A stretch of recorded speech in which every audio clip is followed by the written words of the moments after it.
আমার আল্লাহ বললেন ওই দিনটা এমন হবে, প্রথম ফু দেওয়ার পরে ইয়াউমা তারাউনাহা তাযহালু কুল্লু মুরদিআ আম্মা আরদাত ওয়া তাদাউ কুল্লু যাতি হামলিন হামলাহা ওয়া তারান নাসা সুকারা ওয়া মা হুম বিসুকারা ওয়ালাকিন্না আযাবাল্লাহি শাদীদ।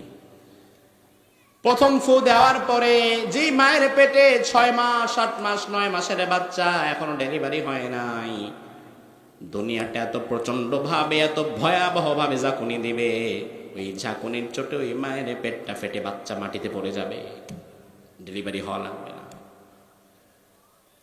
স্তন্যদাত্রী মা, ওই মা তার বাচ্চাটাকে ফেলে দৌড় দিবে আরেক দিকে, মানুষেরা পাগলের মতো মাতালের মতো দৌড়াতে থাকবে। আমার আল্লাহ আয়াতের মধ্যে বললেন ফাকাইফা তাত্তাকুনা ইন কাফারতুম ইয়াওমান ইয়াজআলুল উইলদানা শাইবা। ওই দিনকে অস্বীকার করে কেমনে তোমরা মুত্তাকি হবা, যেই দিন ইসরাফিলের প্রথম সিংহায় ফু দেওয়ার পরে ভয়ে আতঙ্কে ছোট ছোট বাচ্চার চুলগুলো পেকে তারা 80 বছরের বুড়া হয়ে যাবে।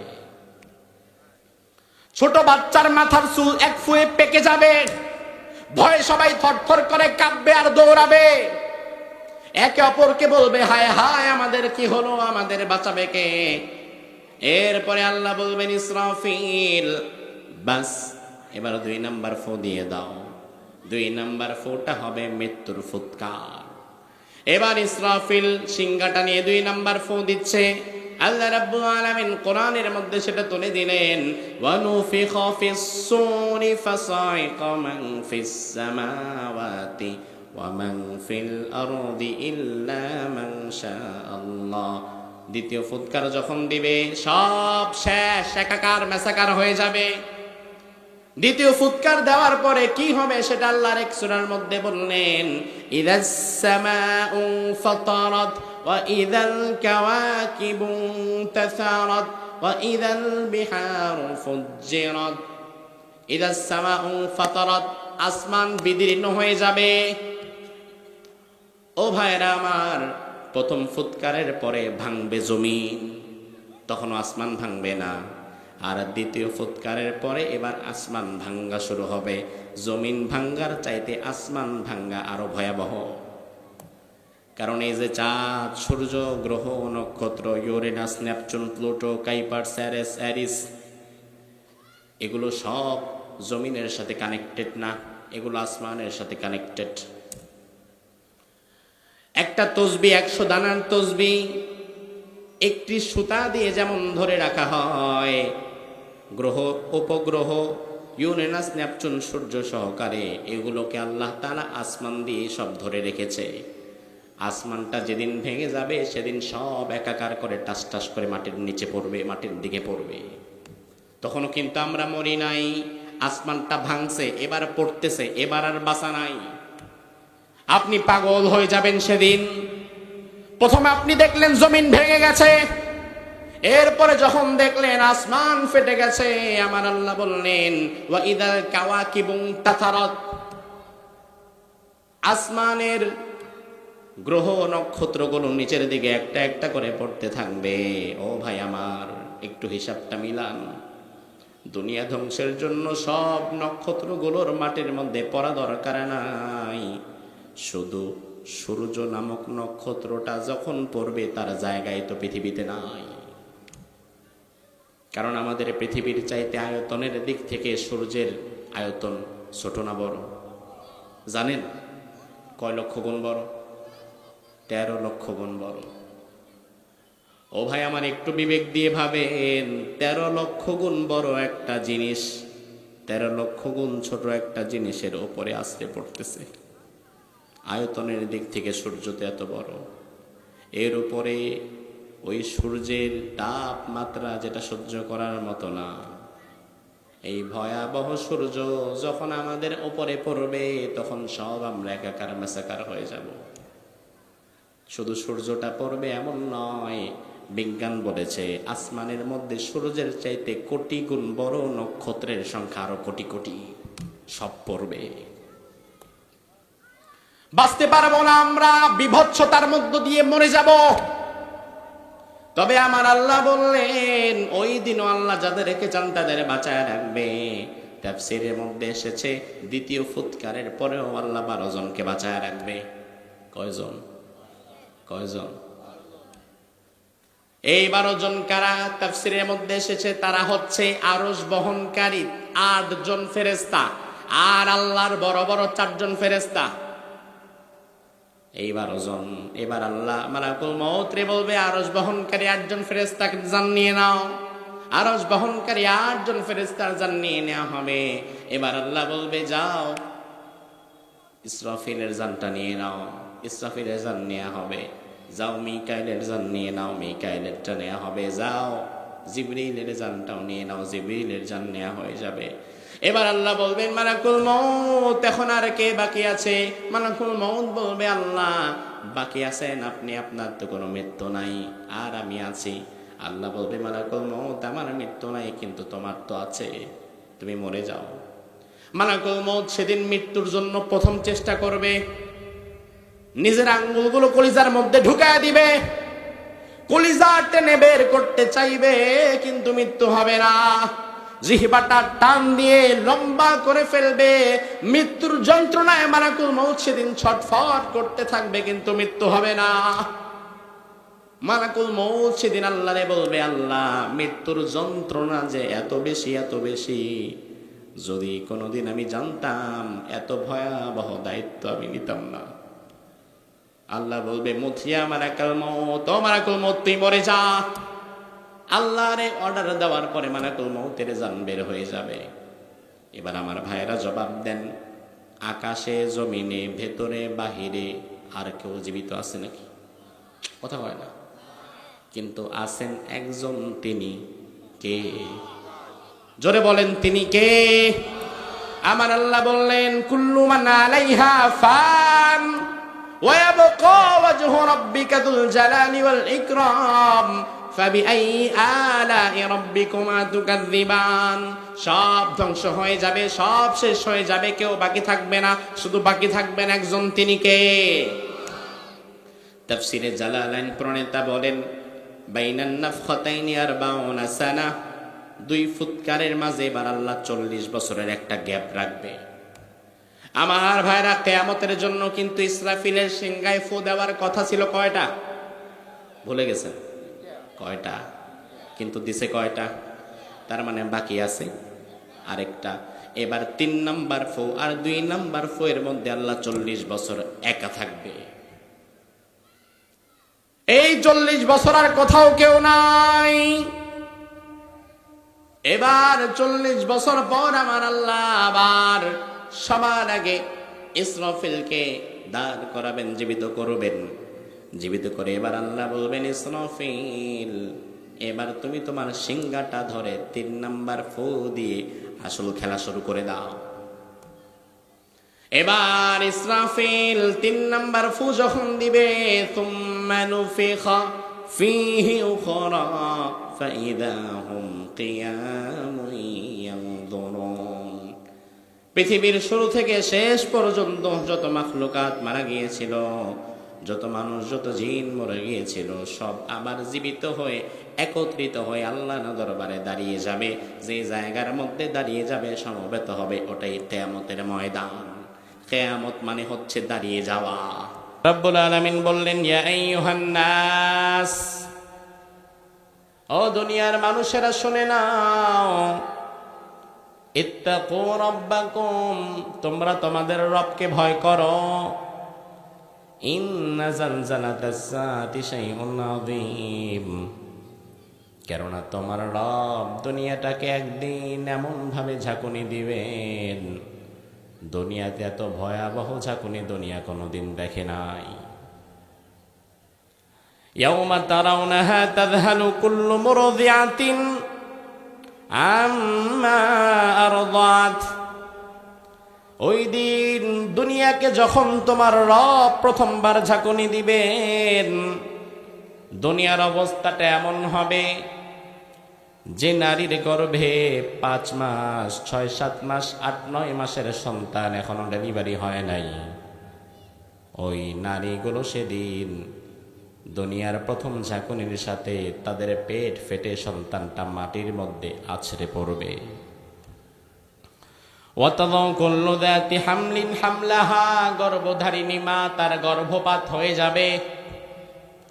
যেই নারীর কোলে 1 বছর 2 বছরের দুধের বাচ্চা, দুনিয়ার প্রথম ঝাঁকুনির পরে ওই নারী তার দুধের বাচ্চারে একদিকে ছিটকে ফেলে অপর দিকে দৌড়ে পালিয়ে যাবে। আমার ভাইরা, কথাগুলো কিন্তু সহজ না, শুনতে সহজ মনে হলেও আসলে সহজ নয়। ও ভাই আমার, তার কারণ হচ্ছে আপনি যদি কোনোদিন দেখেন আপনার বাসার পাশায় আগুন লাগছে, আপনার বাড়ির পাশের বাড়িতে আগুন লেগেছে, দাও দাও করে আগুন জ্বলছে, ওই আগুন নেভানোর জন্য কিন্তু সব মানুষ দৌড়ে ছুটে যায়। অন্তত উৎসুক জনতা ওই আগুন দেখার জন্য হলেও ছুটে যায়। এখানে যদি এখন দাও দাও করে কোথাও আগুন লাগে, সামনে একটা শ্রোতাও থাকবে না, সব উঠা দৌড়। আমিও তো যাব, তার কারণ আগুন লেগেছে, আগুন নিভায়া মানুষের জান বাঁচানো ফরজ। ওয়াজ শোনার চাইতে আগুন নিভানোর গুরুত্ব কম নয়।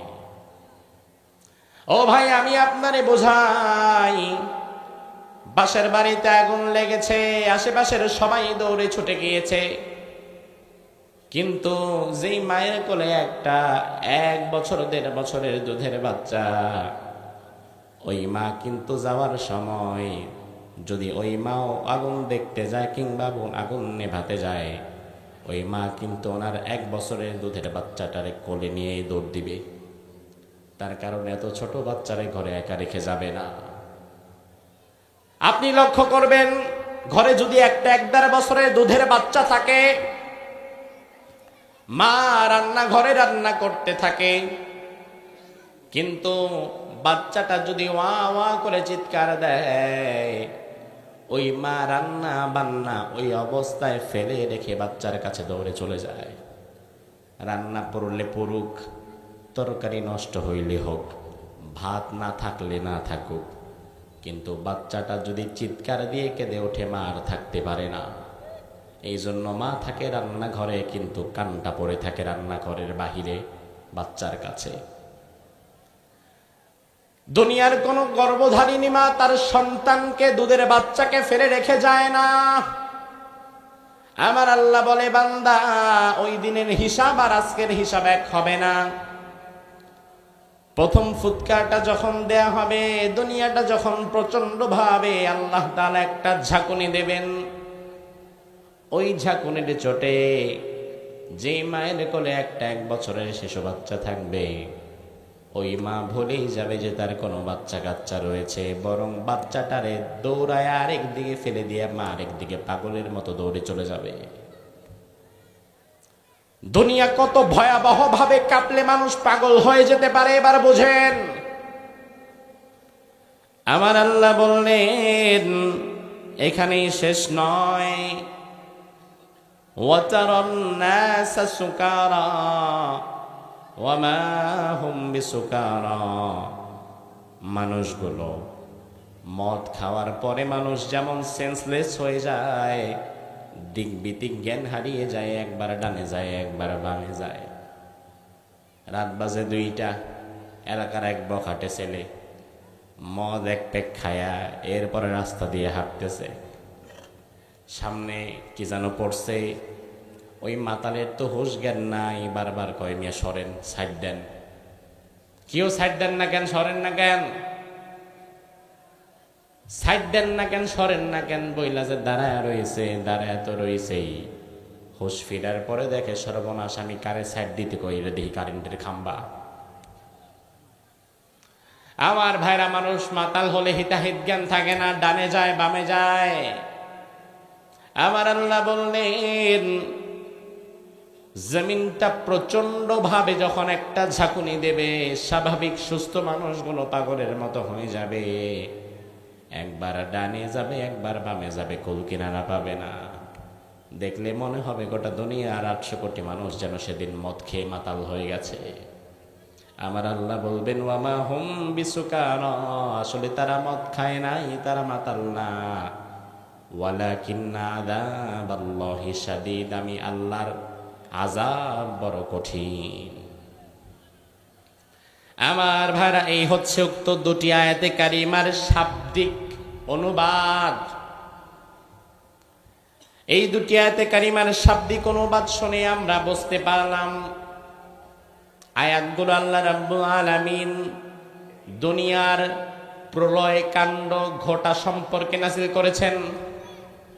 রব্বুল আলামিন আয়াতগুলো দিয়ে আমাদের ঘুমিয়ে যাওয়া, মরে যাওয়া অন্তরগুলোকে একটা সফট রিমাইন্ডার দিতে চাচ্ছেন। আমাদের গাফেল হৃদয়গুলোকে আল্লাহ তাআলা একটা ধাক্কা দিতে চাচ্ছেন।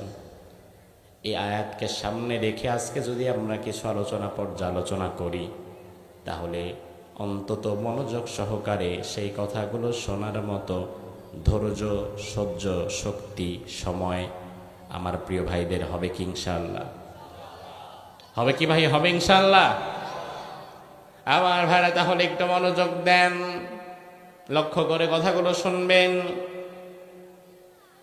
রব্বুল আলামিন দুনিয়াকে একদিন শেষ করে দিবেন, কেউ আমরা দুনিয়ায় থাকতে পারবো না। তবে কিয়ামত প্রসঙ্গে যে আয়াত আল্লাহ কোরআন নাযিল করলেন, এই আয়াতের শুরুতে কিন্তু আল্লাহ তাআলা ইয়া আইয়ুহান নাস বললেন। আমি যদি আপনাদের কাছে জানতে চাই নাস শব্দের অর্থ কি? মাশাআল্লাহ, নাস শব্দের অর্থ কি? মানুষ। আলহামদুলিল্লাহ, বাংলাদেশের অন্যান্য অনেক জেলার চাইতে ধর্মীয় জ্ঞানে কিছুটা এগিয়ে আছে নোয়াখালীর মানুষ, ঠিক না ঠিক? তার কারণ আমি আমার ছাত্র জীবনে যত উস্তাদের কাছে পড়াশোনা করেছি, এর মাঝে নোয়াখালী লক্ষ্মীপুরের উস্তাদ আমি বেশি পেয়েছি।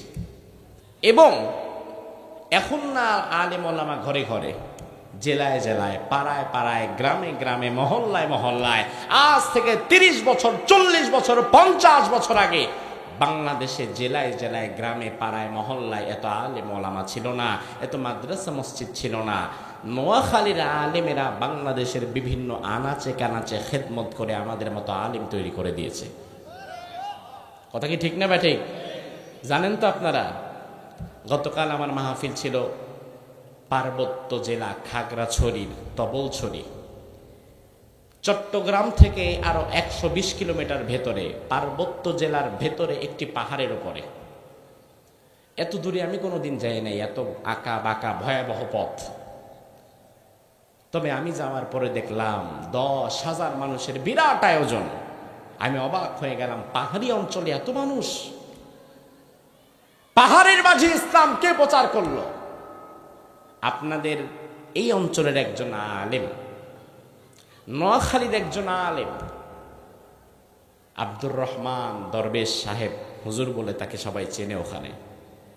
তিনি আজ থেকে 55 বছর আগে সেই খাগড়াছড়ির তবলছড়ির পাহাড়ি দুর্গম এরিয়াতে যে একটি দ্বীনি মাদ্রাসা প্রতিষ্ঠা করেছিলেন, ওই মাদ্রাসার মাহফিল করে আসলাম গতকাল।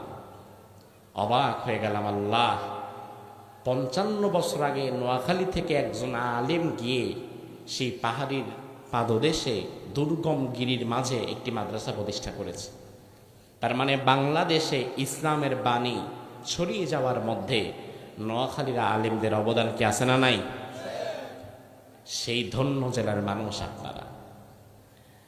আমার ভাইয়ের জন্য আমি যদি আপনাদের কাছে আরেকবার জানতে চাই, জবাব দেন, নাস শব্দের অর্থ কি? মানুষ।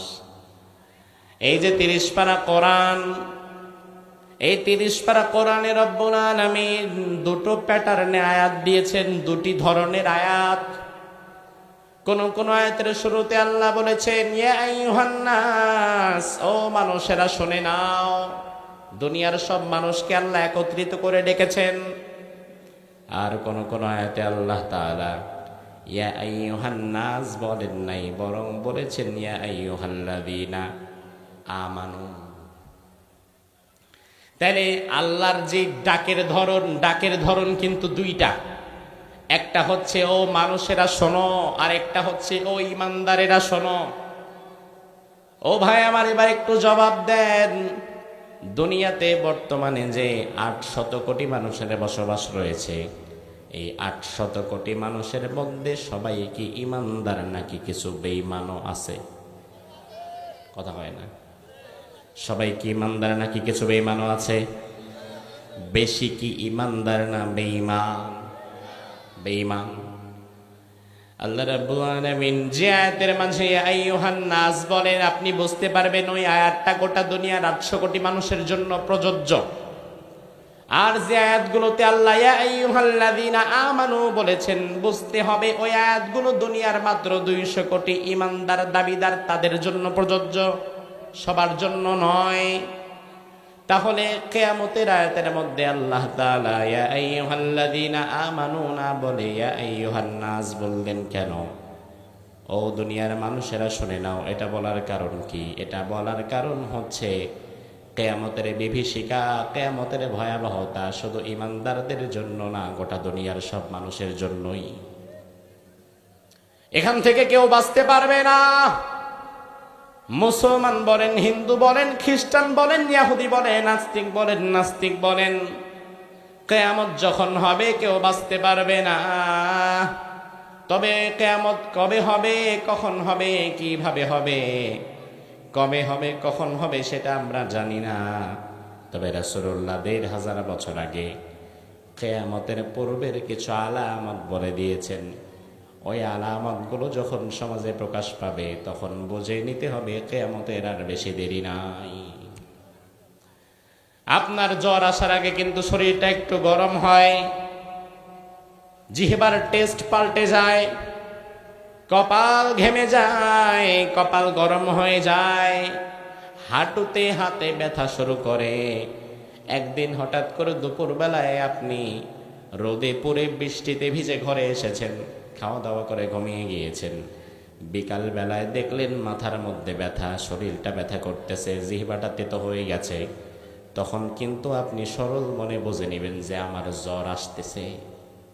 এটা হচ্ছে জ্বর আসার পূর্ব লক্ষণ।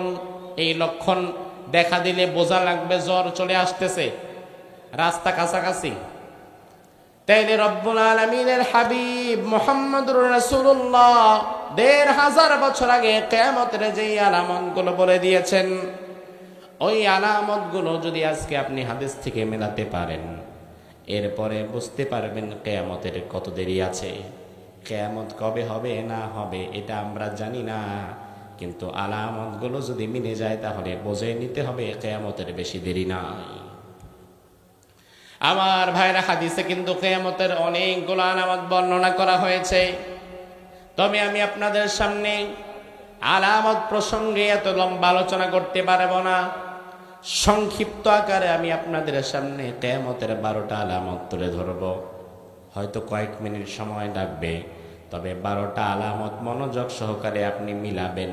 এই যে 12টা আলামত হুজুর হাদিস থেকে বলল, এবার দায়িত্ব হচ্ছে আপনার মিলিয়ে দেখা যে আমার সমাজে কোন কোন কোন কোনটা আছে। মিলাতে পারবেন? কথা হয় না। ঘুমায় গেছেন? ঘুমিয়ে পড়েছেন? মিলাতে পারবেন ইনশাল্লাহ? তাহলে জবাব দেন, কয়টা আলামত বলবো? আমার এই পাশের ভাইয়েরা, এই যেদিকে তাকান, এই পাশের ভাইয়েরা, কয়টা আলামত বলবো আমরা? 12টা। কয়টা বলবো? কি আমি বানিয়ে না হাদিস থেকে? হাদিস থেকে। এবার হাদিস জামিআত তিরমিজি 2211 নম্বর হাদিস। হাদিসের নাম্বারটা বলে রাখলে সুবিধা হয়, তার কারণ এখন জ্ঞান বিজ্ঞানের উৎকর্ষতার যুগ। যদি কোনো কথা একটু ডাউট ফিল করেন তাহলে অন্তত হাদিসের রেফারেন্সটা চেক করার সুযোগ আছে না নাই? তাহলে আর সন্দেহটা নাই। আমার ভাইরা, জামিআত তিরমিজির 2211 নম্বর হাদিসে রাসূলুল্লাহ কিয়ামতের মোট 12টা আলামত বলেছেন। জোরে কোন, কয়টা আলামত বলেছেন? এবার আপনাকে একটু মনোযোগ সহকারে শোনা লাগবে, এবং আমি দায়িত্বটা আপনার উপরে ছেড়ে দিলাম। একটা একটা আলামত বলবো আর আপনি একটা একটা করে মিলাবেন। যদি থাকে তাইলে বলবেন আছে, আর যদি না থাকে সমাজে তাইলে বলবেন নাই। পারবেন ইনশাআল্লাহ? আল্লাহর হাবিব বললেন কিয়ামতের 12টা আলামতের 1 নাম্বার আলামত হচ্ছে ইদাত্তুখিদাল ফাইউ দুআলা। কিয়ামতের 1 নাম্বার সামাজিক আলামত হচ্ছে যখন রাষ্ট্রীয় মাল, জনগণের ট্যাক্সের সম্পদ, জনগণের অর্থ সম্পদ জনগণের কল্যাণে ব্যয় না হয়ে জনগণের সম্পদ যখন কারো ব্যক্তিগত সম্পদে রূপ নিবে, তখন বুঝে নিবা কিয়ামতের আলামত শুরু হয়ে গেছে। এবার আমি জানি না আছে না নাই, কিন্তু আপনাদের কাছে জানতে চাই আলামতটা কি আছে না নাই। পৃথিবীর অন্যান্য দেশে থাকলে থাকুক, আলহামদুলিল্লাহ আল্লাহ বাঁচাইছে যে আমার বাংলাদেশে নাই। আমার ভাইরা, রাসূলুল্লাহ বললেন কি ১৫০০ বছর আগে, আপনি হুজুরের দিকে রাগ করবেন না যে হুজুর দেখে এই কথা বলে। হুজুর তো নিজের কথা বলে না, হুজুর রাসূলুল্লাহর কথা বলে। এজন্য রাসূলের কথা শোনার পরে যদি কারো খারাপ লাগে তাইলে বুঝে নিবে হুজুরের কথা খারাপ লাগে নাই, লেগেছে নবীজির কথা। আর নবীজির কথা যার খারাপ লাগে বুঝতে হবে তার ঈমানটাই নাই। রাসূলুল্লাহ ১৫০০ বছর আগে বললেন ইদাত্তুখিদাল ফাইউ দুআলা, জনগণের মাল যখন ব্যক্তিগত মালের রূপ নিবে তখন বুঝে নিতে হবে কিয়ামতের আলামত শুরু হয়ে গেছে। বিগত দিনে আমরা তো মনে করি বাংলাদেশে যা হয়েছে সবটাই তো কিয়ামতের আলামত। তাইলে আল্লাহর হাবিব সাল্লাল্লাহু আলাইহি ওয়াসাল্লাম 2 নম্বরে বললেন ওয়াল আমানাতু মাগরামা, আমানতের মাল লুটের মালে পরিণত হবে। আমানতের মাল লুটের মালে মানে কি আমার ভাই? রাত্রিবেলা আপনার ঘরে ডাকাত পড়েছে, ডাকাতকে আপনি চেনেন না।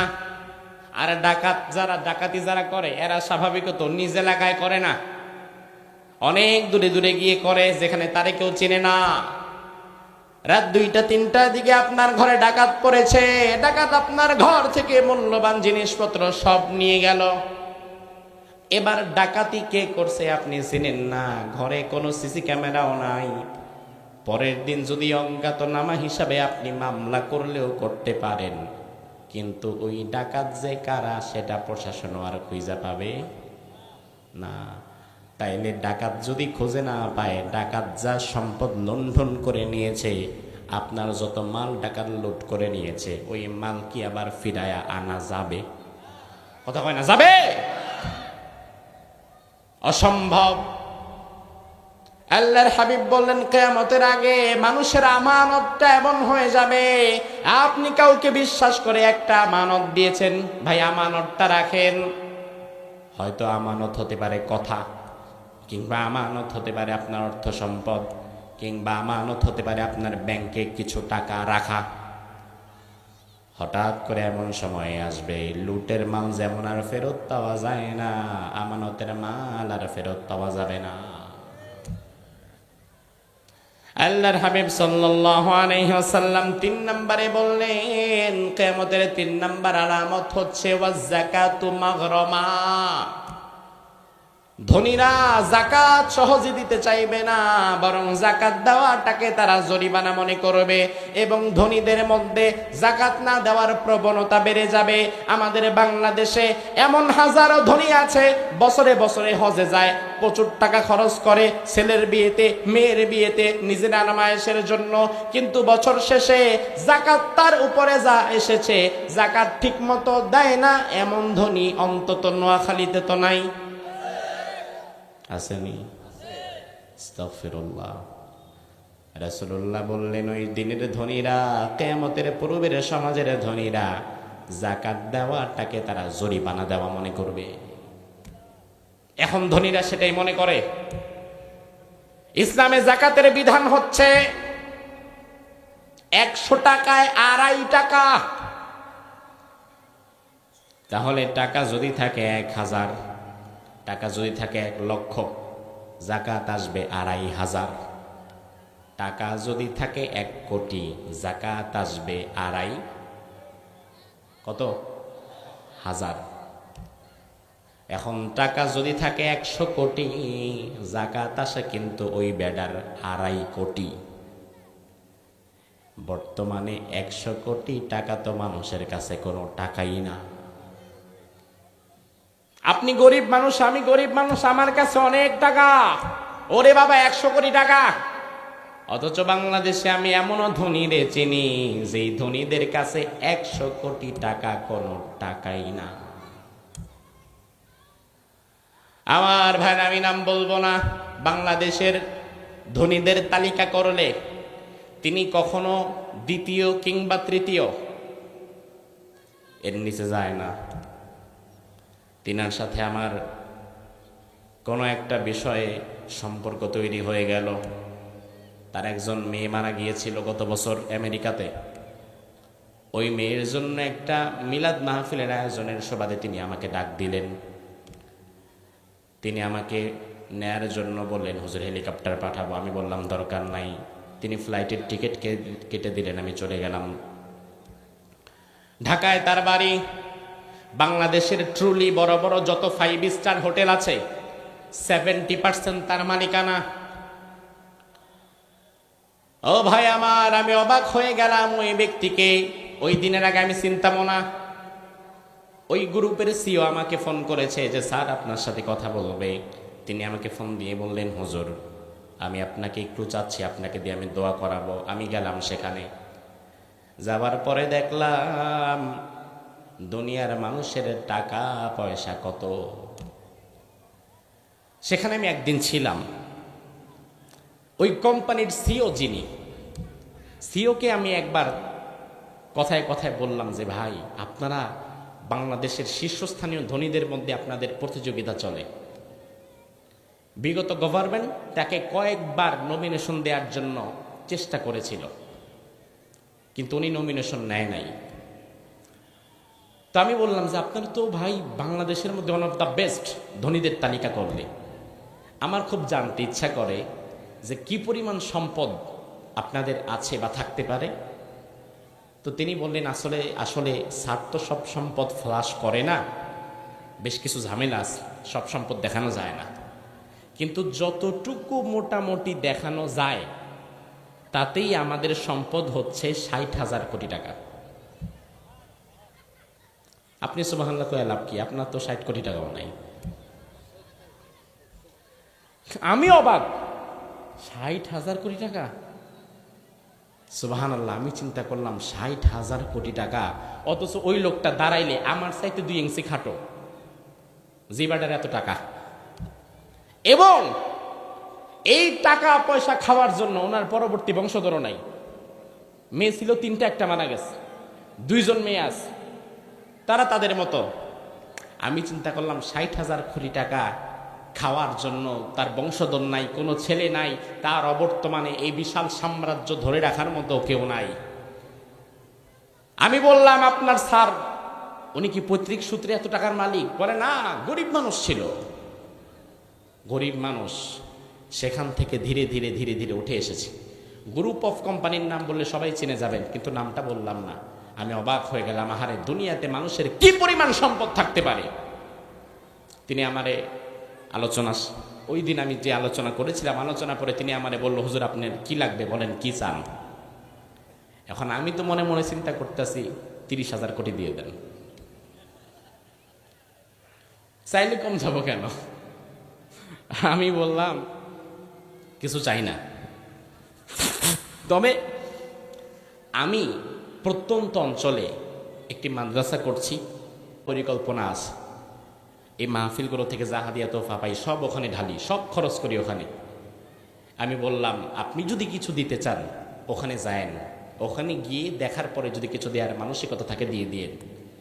তিনি একদিন গেলেন সেখানে, যেখানে আমার মসজিদ মাদ্রাসা তৈরি করছি, যেটা মাদ্রাসা দেখলেন। মাদ্রাসা দেখে তিনি বললেন, হুজুর ছোটবেলার কথা আমার মনে পড়ে গেছে, কারণ আমিও এক সময় এমন একটা মাদ্রাসায় ভর্তি হয়েছিলাম স্বাধীনতার আগে। এরপরে বল, হুজুরা আমি কি করব এখানে বলেন? আমি বললাম, মসজিদের জন্য আমি একটু জায়গা নিতে চাচ্ছি, বাট এত টাকা আমার কাছে নাই। কত টাকা? এই 70-80 লাখ টাকা। তিনি তার সিওকে বললেন, এই জায়গাটা দিয়ে দাও। বললেন আপনি সিওর সাথে যোগাযোগ করিয়ে এই জায়গার টাকা আমি দিয়ে দেব। তার মানে 70-80 লাখ তো দূরের কথা, এই 100 কোটি টাকাও তার কাছে কোনো টাকা না। কারণ যার 60,000 কোটি টাকা থাকে ওই বেটার কাছে 100 কোটি টাকা মানে আপনার পকেটে সর্বোচ্চ 100 টাকা যাতা, বিষয়টা তা না? তার মানে আমার ভাইরা আবার একটু লক্ষ্য করেন, 100 কোটি টাকা থাকলে যদি 2.5 কোটি টাকা জাকাত দেওয়া লাগে, 1000 কোটি টাকা থাকলে জাকাত দেওয়া লাগবে 250 কোটি টাকা। আর সেখানে 60,000 কোটি টাকা থাকলে জাকাত দেওয়া লাগে কত, চিন্তা করেন। আমার ভাইরা, আমি একদিন রমজানে তিনি আমাকে দাওয়াত করলেন, আমি তার কাছে গেলাম, কথা প্রসঙ্গে তাকে আমি জাকাতের বিষয়ে কিছু কথা বললাম। আমি বললাম আপনি যে এত জায়গায় দান করেন, ভালো ভালো কাজও তো আপনি করেন, কিন্তু আমার মাদ্রাসায় দান করাটা আপনার জন্য ফরজ না, এখানে দান করাটা নফল। আপনি যদি আমার সারা জীবনে 5টা টাকা আমার মসজিদ মাদ্রাসায় না দেন আপনি জাহান্নামী হবেন না, কিন্তু আপনি যদি জাকাতটা হিসাব করে না দেন ফরজ লঙ্ঘন করার কারণে আপনি জাহান্নামী হয়ে যাবেন। আমি তারে বললাম দেখেন, আমারে যা দেওয়ার দিলেন, বাহিরে মানুষকে যা দেওয়ার দিলেন, আমার বড় জানতে ইচ্ছা করে আপনি কি জাকাত ঠিক মতো দেন নাকি? তিনি আমারে জবাবটা কি দিয়েছেন শোনেন। তিনি বলেন জাকাত দেওয়া কি দরকার, আমি তো এমনিতেই অনেক দান করি। তার মানে আমি দেখলাম ওই ভদ্রলোক জাকাত দেওয়া যে ইসলামের ফরজ বিধান এটারে গুরুত্বই দেয় না। আমার ভাইরা, তার মানে হচ্ছে আপনি যদি আমার মতো হুজুররে 1 কোটি টাকা দিয়া দেন, বাহিরে প্রত্যেক মাহফিলে এসে 50 লক্ষ টাকা করে দান করেন, যদিও এটা তো পারবেন না, তবু ধরলাম এতগুলো টাকা আপনি দিয়া দেন, এলাকার প্রত্যেকটা মসজিদে আপনি দান করেন, প্রত্যেক হুজুররে আপনি হাদিয়া দেন, প্রত্যেক মাদ্রাসায় আপনি দান করেন, প্রত্যেক আলেমদেরকে আপনি ভালোবাসেন, কিন্তু আপনি যদি ইসলামের ফরজ বিধান জাকাতটাকে হিসাব করে পাই টু পাই আদায় না করেন, ফরজ লঙ্ঘন করার কারণে এতগুলা নফল করেও কিন্তু লাভ নাই, আপনার জাহান্নামী হওয়া লাগবে। ঠিক কিনা? শুধু মাহফিলে এসে কিছু টাকা দান করলেন আর মসজিদে দান করলেন জান্নাতি হওয়া যাবে না, বরং ইসলামের ফরজ বিধানগুলোকে ফরজের জায়গায় সম্মান করতে হবে। আমার ভাইয়ের আল্লাহর হাবিব বললেন শেষ জামানার ধনীরা জাকাতকে জরিমানা মনে করবে, বর্তমানে সেটাই করে। আল্লাহর হাবিব 4 নম্বরে বললেন ওয়াতুআল্লিমা লিগাইরিদ্দিন, শেষ জামানায় কিয়ামতের পূর্বে সমাজের মধ্যে ধর্ম বিবর্জিত শিক্ষার প্রচলন ঘটবে, এমন শিক্ষা ব্যবস্থা তৈরি হবে যে শিক্ষা ব্যবস্থায় আর ধর্মকর্ম থাকবে না। আমি জানি না, আপনাদের কাছে জবাব চাই, বিগত দিনে এই আলামতটা আছে না নাই? কথা কয় না, আছে না নাই? আল্লাহর হাবিব বললেন ওয়াতুআল্লিমা লিগাইরিদ্দিন, দিন মানে ইসলাম। রাসূলুল্লাহ বললেন শেষ জামানায় ধর্মকে বাদ দিয়া শিক্ষা ব্যবস্থা তৈরি করা হবে। ও ভাইরা আমার, একটু মনোযোগ দিয়ে লক্ষ্য করবেন, বিগত দিনে আমরা দেখলাম, আমরা এক সময় স্কুলে সিলেবাসে যেই পাঠ্যপুস্তকে যেই কবিতাগুলো পড়েছি, যেই ছড়াগুলো পড়েছি, যেই রচনাগুলো পড়েছি, এই রচনা, এই কবিতা, এগুলো কিন্তু ধীরে ধীরে ধীরে ধীরে কাটছাট করা হয়েছে। এক সময় আমাদের বাংলা বইয়ে বিশ্বনবীর জীবনী ছিল, সেটাও এখন আর নাই। 4 খলিফার জীবনী ছিল, সেটাও এখন আর নাই। কবি ফররুক আহমদের কবিতাকেও বাদ দেয়া হয়েছে, কাজী নজরুল ইসলামের কবিতাকেও বাদ দেয়া হয়েছে, পল্লী কবি জসিমউদ্দিনের কবিতাগুলোকেও বাদ দেয়া হয়েছে।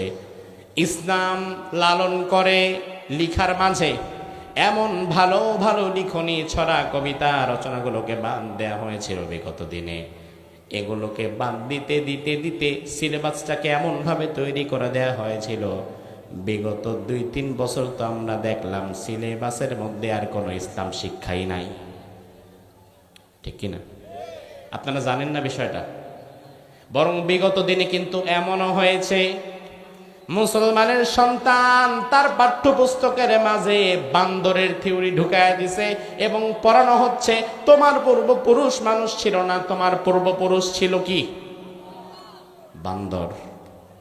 অথচ সরাসরি এই থিওরিগুলা কোরআন বিরোধী থিওরি, ইসলাম বিরোধী থিওরি। ইসলাম বিরোধী শিক্ষায় শিক্ষিত হচ্ছিল একটা জাতি। রাসূলুল্লাহ বললেন শেষ জামানায় বিষয়টা এমন হবে, সিলেবাস তৈরি করা হবে, কিন্তু এই সিলেবাসের মধ্যে দিন থাকবে না, ধর্ম থাকবে না। এই জন্য বর্তমান শিক্ষা কমিশনে যারা আছেন তাদের কাছে আমরা অনুরোধ করব, আল্লাহর ওয়াস্তে দয়া করে মুসলমানের সন্তানদের হাতে আবারও দিন শিক্ষাটা ফিরিয়ে দিন। ঠিক কিনা? আমার ভাই, আল্লাহর হাবিব সাল্লাল্লাহু আলাইহি ওয়াসাল্লাম 5 নম্বরে বললেন আতার রাজুলু ইমরাআতাহু ওয়া উম্মাহু। শেষ জামানায় পুরুষ তার স্ত্রীর অনুগত হয়ে যাবে আর মায়ের অবাধ্য হবে। বিয়ের আগে মা ছাড়া কিছু বোঝে না, মা মা মা, কিন্তু বিয়েটা করায় দেন, বিয়ের আগে যে সন্তান মা ছাড়া কিছু বোঝে নাই, বিয়ের পরে ওই সন্তান এবার বউ ছাড়া কিছু বোঝে না, বরং বউয়ের কথায় মা বাপরে তালাক দিয়ে দেয়। কথা কয় না? আছে না নাই? পূর্বের জামানের ইতিহাস দেখেন, ইব্রাহিম আলাইহিস সালামের জন্য ইসমাইল তার বিবিরে তালাক দিয়ে দিয়েছিলেন। আর বর্তমানে আমাদের ঘরের সন্তানেরা ইব্রাহিমের মতো হয় না, বরং বউয়ের কথা শুনে মা বাপরে পর্যন্ত ছেড়ে দিতে পারে, এমন কুলাঙ্গার সন্তানও আছে না? আল্লাহর হাবিব বললেন 6 নম্বরে ওয়াদনা সাদিকাহু ওয়া কাসা আবাহু। যুবকেরা তার বন্ধুরে আপন বানায় নিবে, বন্ধুর সাথে অধিক সময় কাটাবে আর বাবারে দূরে ঠেলে দিবে। বাবার সাথে কথা বলার মতো সময় নাই, বাবার সাথে একবেলা খাবার খাওয়ার মতো সময় নাই, কিন্তু নিজের বন্ধুরে ছাড়া কিছু বোঝে না, এমন যুবক আছে না নাই? আল্লাহর হাবিব 7 নম্বরে বললেন ওয়াযহারাতিল আসওয়াতু ফিল মাসাজিদ। মসজিদের ভেতরে কিছু মানুষের গলার আওয়াজ বড় উঁচু হয়ে যাবে।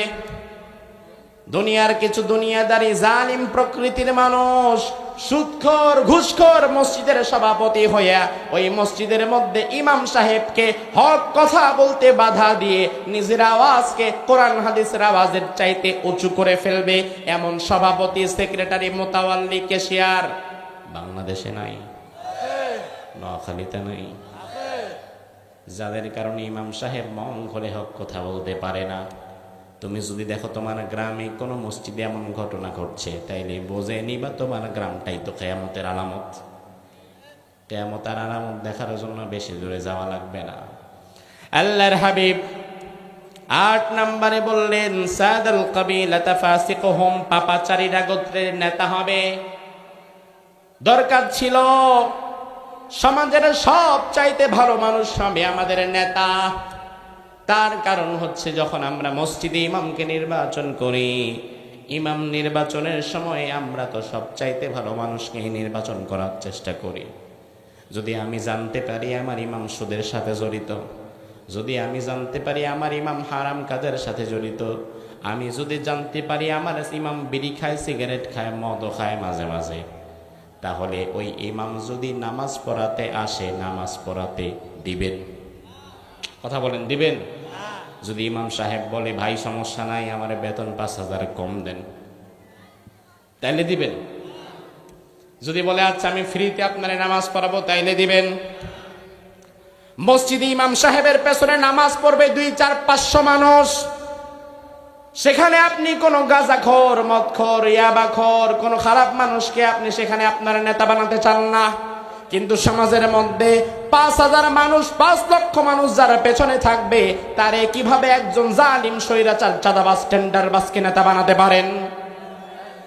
বরং মসজিদে যেমন আপনি সমাজের সব চাইতে ভালো মানুষকে এগিয়ে দেন, একইভাবে সমাজের মধ্যেও আপনাকে সমাজের সব চাইতে ভালো মানুষটাকে এগিয়ে দিতে হবে, অন্যথায় সমাজ কোনোদিন সুন্দর হবে না।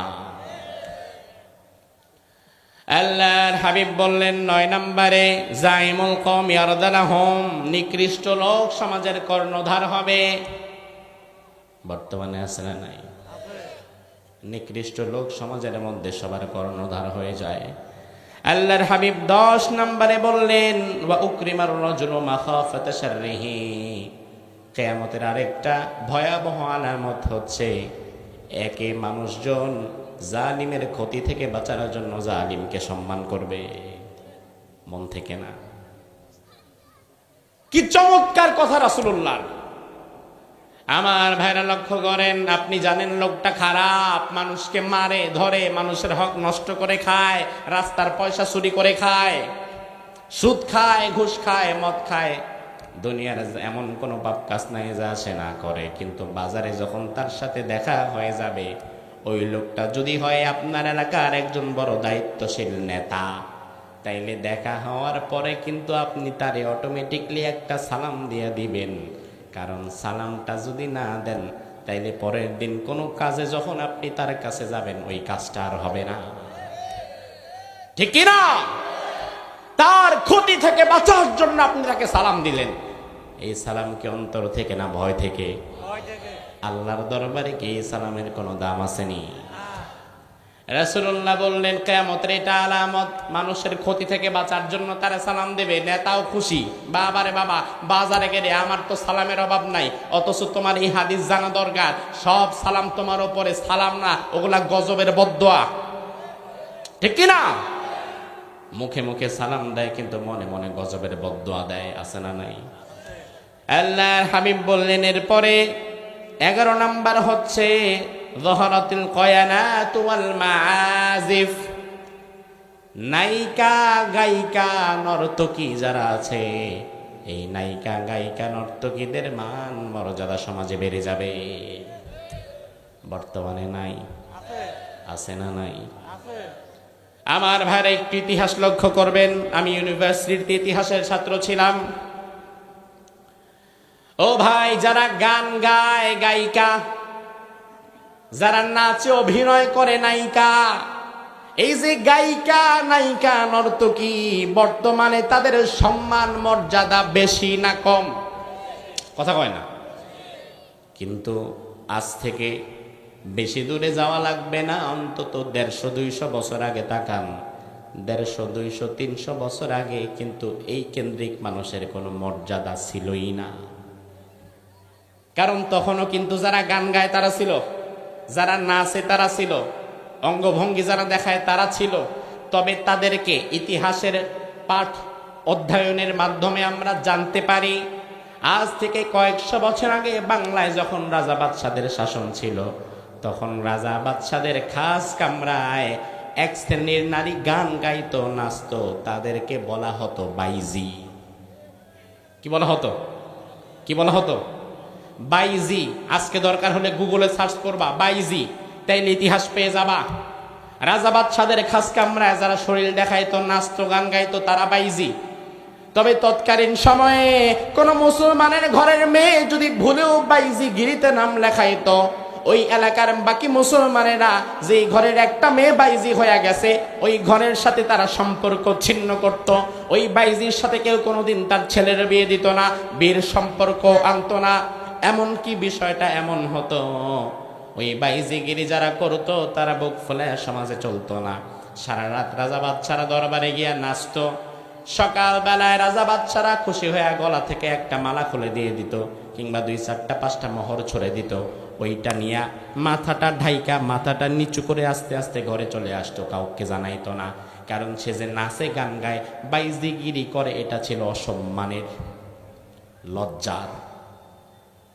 তবে হঠাৎ করে আজকে সে সব বাইজিদের সম্মান এত কেন? ওই বাইজিরা আজকে সমাজে বুক ফুলায়া চলে কেন? বর্তমানে যারা গান গায়, অভিনয় করে, গায়িকা নায়িকা, আমি তো মনে করি ওই 200 বছর আগের বাইজিদের যা মর্যাদা, বর্তমানে গায়িকা নায়িকা তাদেরও তাই হওয়া দরকার। কারণ বর্তমানের গায়িকা নায়িকারা হচ্ছে 200 বছর আগের বাইজিদের আপডেট ভার্সন।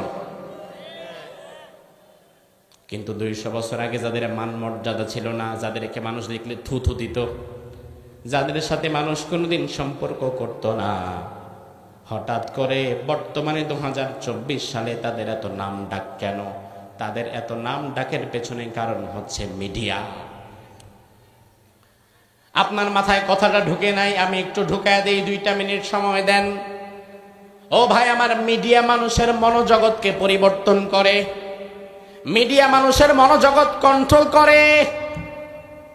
মিডিয়া সাদাকে কালো, কালোকে সাদা বানাতে পারে, দিনকে রাত, রাতকে দিন বানাতে পারে, খোলাকে বন্ধ, বন্দরে খোলা বানাইতে পারে, এমনকি ভালো মানুষরে খারাপ মানুষ আর খারাপ মানুষে ভালো মানুষও বানায় দেখাইতে পারে। পারে কিনা? পারে কিনা?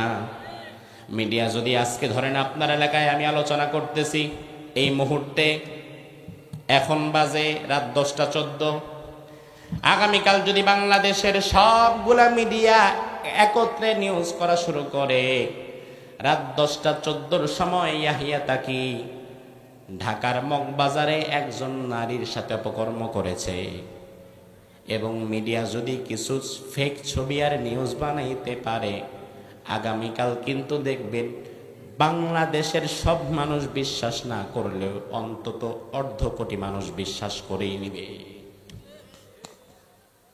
সব মিডিয়া দেখাচ্ছে, ও ভাই আমার এই নিউজ 1 দিন 2 দিন দেখানো, 1 দিন 2 দিন 4-5 দিন দেখানোর পরে বিষয়টা যেটা হবে, গোটা বাংলাদেশের 18 কোটি মানুষ সবাই আমার অপকর্ম বিশ্বাস করে নেবে। শুধুমাত্র একমাত্র বিশ্বাস করবে না তারা যারা আমার সামনে এই মুহূর্তেও বসা, কারণ তারা বলবে না হইতেই পারে না, কারণ হুজুর তখন আমাদের সামনে ওয়াজ করতেছিল। কিন্তু আপনাদের বিশ্বাস করা দিয়ে আর না করা দিয়ে কার কি, কারণ আপনি সংখ্যায় -0%ও না, আপনি আছেন মাত্র 50, 60, 100, 200 জন, আর অন্যদিকে বিশ্বাস করার পক্ষে আছে 18 কোটি। তাইলে আপনার অবিশ্বাস দিয়ে কোনো লাভ নাই, আমারে কালার করে ফেলবেই।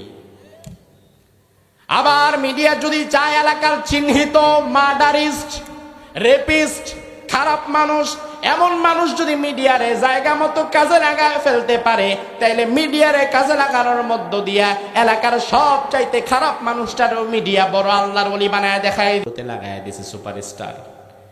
এবার লাগায় এই নিউজ বারবার করে যারা প্রচার করলো, মানুষও চিন্তা করলো সুপারস্টার মানে তো আকাশের তারা, এটা তো অনেক সম্মানিত, তাইলে যারা এই জায়গায় কাজ করে তাদের তো সম্মান করা ঠিক না, তারাও অনেক সম্মানিত। এজন্য আমরা দেখতে পেলাম যে নারীরা এক সময় নাচতো গাইতো, ওই নাচনেওয়ালি আর গায়নেওয়ালি, ওই শরীর দেখানেওয়ালি মহিলাও এক সময় বাংলাদেশের পবিত্র সংসদের মধ্যে ঢুকে গেছে। আল্লাহর কোরআনের কথা বলল 50 বছর, 50 বছর সারা বাংলাদেশে যিনি তাফসীর করলেন, যার হাতে হাত রেখে হাজার হাজার মুসলিম ইসলাম গ্রহণ করলো, এই দাজ্জাল মিডিয়া তার মতো একজন আল্লাহর ওলিকে হত্যাকারী, ধর্ষণকারী বানায়া, রাজাকার বানায়া জেলের মধ্যে ঢুকায়া দিল। অন্যদিকে মমতাজের মতো সারা জীবন শরীর বিক্রি করেছে এমন নাপাক মহিলারে সুপারস্টার বানায়া এই দাজ্জাল মিডিয়াগুলো সংসদে ঢুকায়া দিয়েছে।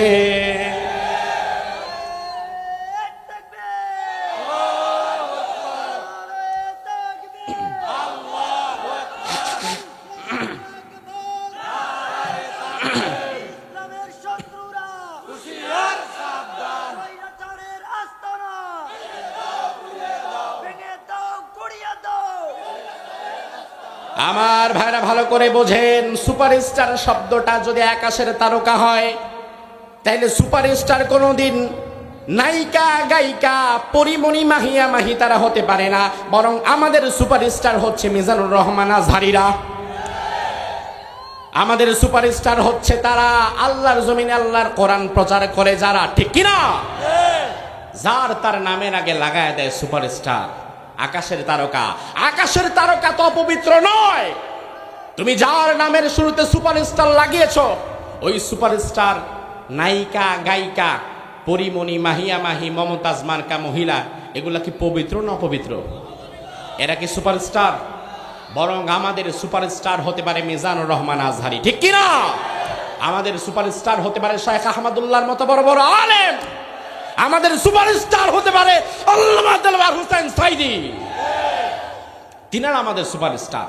কিন্তু এই পুরা গেমটা চেঞ্জ করে দিয়েছে মিডিয়া, যার ফলে আলেমদের দিকে মানুষ বাঁকা নজরে তাকায়, হুজুরদের মানুষ খারাপ মনে করে, আর নায়িকা, গায়িকা, বেশ্যা, নর্তকীকে মানুষ সুপারস্টার মনে করে। হুজুর শব্দটারে নিচু করে দিছে। আপনারা যদি বলা হয় হুজুর, হুজুরের বাসায় আপনার দাওয়াত, আপনি চিন্তা করবেন আল্লাহ রে, হুজুর নিজেই খায় কি আর আমারই খাওয়াইব কি? কারণ হুজুর শব্দটাই এখন মনে হয় যেন ফকির মিসকিনের শব্দ, অথচ হুজুর শব্দটা এতটা সম্মানের।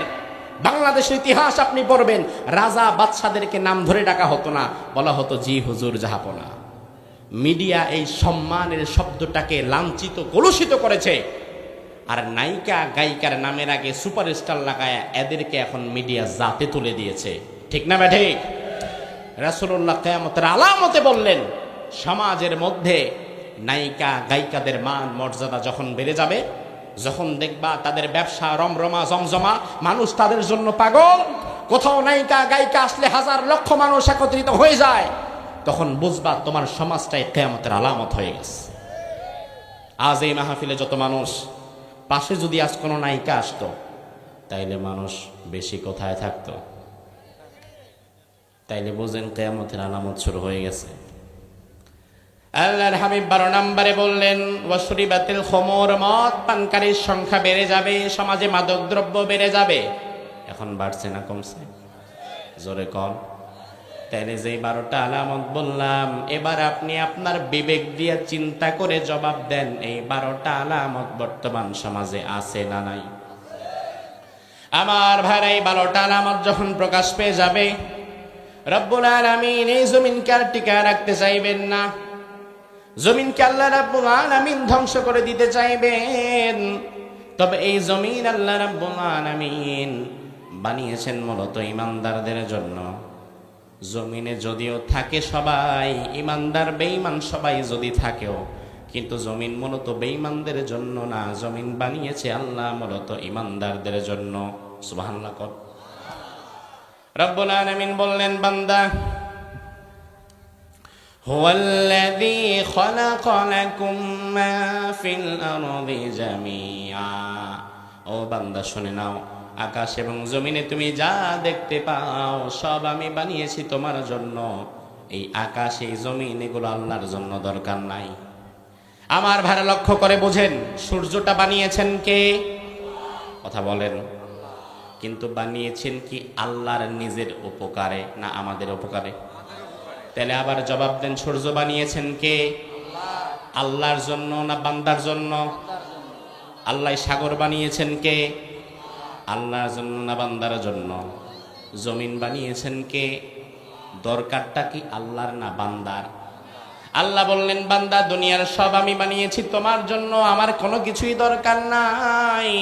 এবার যদি আমরা বলি আল্লাহ তাইলে আমাদের বানালেন কেন? আল্লাহ বলে, বান্দা, ওয়ামা খালাকাতুল জিন্না ওয়াল ইনসা ইল্লা লিয়াবুদুন, তোদেরকে বানিয়েছি শুধু আমার ইবাদতের জন্য। তাইলে আমার ভাইরা সূত্রটা বোঝেন, আকাশ এবং জমিনে যা আছে সব আল্লাহ বানালেন আমাদের জন্য, আর আমাদেরকে বানালেন আল্লাহর জন্য। ঠিক কিনা? তাইলে আকাশ এবং জমিনে যা আছে বানিয়েছেন কে? কাদের জন্য? আমাদের জন্য। আর আমাদের বানিয়েছেন কে? কিন্তু সেটা কার জন্য? আল্লাহর জন্য। এজন্য আপনি যতদিন আল্লাহর জন্য কাজ করবেন, আল্লাহ ততদিন দুনিয়াকে আপনার জন্য টিকায় রাখবেন। আপনি যখন আল্লাহর কাছ থেকে বের হয়ে যাবেন, আল্লাহ তাআলা তখন জমিনটাকেও রাখবে না। ও ভাই আমার, তার কারণ হচ্ছে রব্বুল আলামিন কোরআনের মধ্যে বললেন, ইন্না রাব্বাকুমুল্লাহুল্লাযী খালাকাস সামাওয়াতি ওয়াল আরদা ফি সিত্তাতি আইয়াম। আমি আল্লাহ রাব্বুল আলামিন আকাশ এবং জমিন বানিয়েছি, তবে আকাশ এবং জমিন বানাতে আমার সময় লেগেছে 6 দিন। কয় দিন? জোরে কও। 6 দিন কেন লাগে? আমার আল্লাহ তো কোনো কিছু বানাতে চাইলে 6 দিন লাগার তো প্রশ্নই আসে না। বরং ইয়াসিনে আল্লাহ বলেছেন, ইদা আরাদা শাইআন আইয়াকুলা লাহু কুন ফায়াকুন। আমার আল্লাহ যদি কোনো কিছু বানাতে চায় 6 দিন লাগার কথা নয়, বরং কুন বললে ফায়াকুন হয়ে যায়, হ সাথে সাথে হয়ে যেত। আল্লাহ যদি বলতো আকাশ হ হয়ে যেত, জমিন হ হয়ে যেত, সাগর হ হয়ে যেত, পাহাড় হ হয়ে যেত, মুহূর্তের মধ্যেই তো কাজ হয়ে যেত। তাইলে আকাশ এবং জমিন বানাতে আল্লাহ 6 দিন সময় কেন নিলেন? তার পেছনেও কারণ আছে না নাই? আমার ভাইরা, কারণটা একটু বুঝিয়ে দেই। অনেক সময় আমরা ঢাকা শহরে গাড়ি নিয়ে যখন বের হই, রাস্তায় গাড়িটা যখন সিগনালে পড়ে তখন আমরা দেখি মাঝে মাঝে গাড়ির গ্লাসে টোকা দেয় কিছু ছোট ছোট বাচ্চা, বয়স 10, 12, 15 বছর ছেলে কিংবা মেয়ে।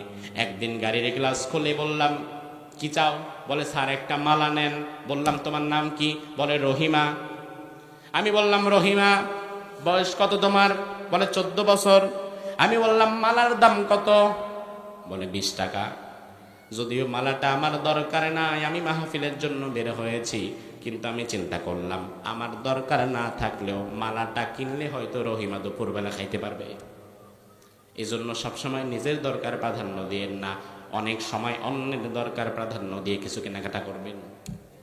অনেক সময় বাজারে দেখবেন সন্ধ্যার দিকে কিছু মুরব্বী বসে থাকে, সামনে একটা মরা লাউ, কিছু মরা শাক পাতা, 2, 4, 5 হাঁড়ি লেবু, তার পুরা বাজারটা কিনতে আপনার 200-300 টাকাও লাগবে না। আপনি 200-300 টাকায় এর চাইতে ভালো বাজার বাজারের ভেতরে গিয়ে করতে পারেন, কিন্তু আল্লাহ যদি আপনার ক্ষমতা দেয়, আপনি দয়া করে 300 টাকা দিয়ে সবটা কিনে নেন। ও ভাই আমার, সব সময় নিজের প্রয়োজন দেখবেন না, অনেক সময় অন্যের প্রয়োজনকেও প্রাধান্য দিবেন। আমি রহিমাকে বললাম, ঠিক আছে একটা মালা দাও। একটা মালা দিল, 20টা টাকা নিয়ে গেল। এবার আমি বসে বসে একদিন মালাটা দেখতেছি আসলে দিলটা কি। দেখলাম 12-15টা ছোট ছোট ফুল, কিন্তু সব ফুল একরকম না। কিছু ফুল শুকায় গেছে, কিছু ফুলের পাপড়ি মরে গেছে, আর কিছু ফুল ভালো, কিন্তু সবগুলো একসাথে মালা গাঁথলে মোটামুটি খারাপ লাগে না। এবার আমার ভাইরা, আমি আপনাদেরকে বোঝাই, শোনেন। এই যে রহিমা, সে 20 টাকার মালা বিক্রি করলো আমার কাছে। এই 20 টাকার মালার ধরন যা, যদি কোনোদিন বিষয়টা এমন হয় রহিমা তার আপনজনের জন্য একটা ফুলের মালা বানাবে, তাহলে তখন আমাকে বিক্রি করার জন্য মালা যেমন, আর আপনজনকে দেওয়ার জন্য মালা একরকম হবে না। বরং সেদিন সবচাইতে ভালো বাছাইকৃত ফুলগুলোকে সে আলাদা করবে, ধীরে সুস্থে সুন্দরভাবে গাঁথুনি দিবে। আমার কাছে 20 টাকার মালা বানাইতে রহিমার যদি লাগতো 5 মিনিট, আজকে আপনজনের জন্য ধীরে সুস্থে সুন্দরভাবে মালা বানাইতে রহিমার লাগবে আধা ঘন্টা। ঠিক কিনা? আল্লাহ তাআলা তো বললেই হয়ে যেত, আকাশ হও, জমিন হও, পাহাড় হও, সাগর হও। কিন্তু আল্লাহ সময় নিলেন, ভেবে চিনতে ধীরে সুস্থে 6 দিন সময় নিলেন। কারণ আকাশ এবং জমিনে থাকবে আল্লাহর প্রিয় গোলামেরা। আল্লাহর প্রিয় গোলামেরা যেন নির্বিঘ্নে ভালোভাবে থাকতে পারে, এজন্য কোন জায়গায় সূর্যটা বসাতে হবে, কোন জায়গা থেকে চাঁদ উঠবে, তারকাগুলো বিশাল আকাশে কিভাবে থাকবে, Uranus, Neptune, Pluto, Kuiper, Ceres, প্রত্যেকটা কোন কোন কক্ষপথে কোনটা বিচরণ করবে, আল্লাহ তাআলা 6 দিন সময় নিয়ে সব ধীরে সুস্থে বানিয়ে দিলেন। সুবহানাল্লাহ। আমার ভাইরা, এই যে সুন্দর করে আল্লাহ বানালেন, তাহলে এত সুন্দর পৃথিবী আল্লাহ আবার ধ্বংস করবেন কেন? এত সুন্দর পৃথিবীটাকে আল্লাহ তাআলা ঝাঁকুনি দিয়ে আবার ভেঙে ফেলবেন কেন? কেন আল্লাহ ভেঙে ফেলবেন? ও ভাই, তার কারণ হচ্ছে, যাদের জন্য বানানো হয় তারা যদি না থাকে, তাইলে ওই জিনিসের আর কোনো মূল্য নাই। এই যে আজকের প্যান্ডেলটা সুন্দর না মাশাআল্লাহ, এতগুলো লাইট, এই যে ফুল, আবার হ্যালোজেন লাইট, এই যে আবার সামনে ফুল, কি চমৎকার লাল গালিচা বেছানো একটা স্টেজ। আর আধা ঘন্টার মধ্যে যখন মাহফিলটা শেষ হয়ে যাবে, আমি মোনাজাত করে চলে যাব, আমার অতিথিরা সে যে যার বাসায় চলে যাবে, উপস্থিত শ্রোতারাও যে যার মতো বিদায় হয়ে যাবে। 1 ঘন্টা পরে খোঁজ নিলে দেখবেন পুরা মাঠটা খালি। ওই মুহূর্তে ডেকোরেটরের ছেলেটা আস্তে আস্তে লাইটটা খুলে ফেলবে, ফুলগুলো খুলে ফেলবে, শামিয়ানা খুলে ফেলবে। আপনি যদি বলেন, ভাই কি করেন, পাগল হয়ে গেছেন নাকি, খুলেন কেন? সুন্দর লাগতেছিল পরিবেশটা, সুন্দর পরিবেশটা আপনি খুলছেন কেন? ফুলগুলো কেন সরাচ্ছেন? লাইনগুলো কেন বন্ধ করছেন? এত সুন্দর শামিয়ানা কেন সরিয়ে দিচ্ছেন? তখন ডেকোরেটরের ছেলেটা বলবে, ভাই রে, যাদের জন্য আয়োজন করেছিলাম ওই মেহমানেরাই যেহেতু নাই, এত সুন্দর প্যান্ডেল রেখেও আর আমার কোনো লাভ নাই। আল্লাহ তাআলা আকাশ এবং জমিন বানিয়েছেন ঈমানদারদের জন্য, এজন্য দুনিয়া টিকে থাকবে ততদিন, ঈমানদার থাকবে যতদিন।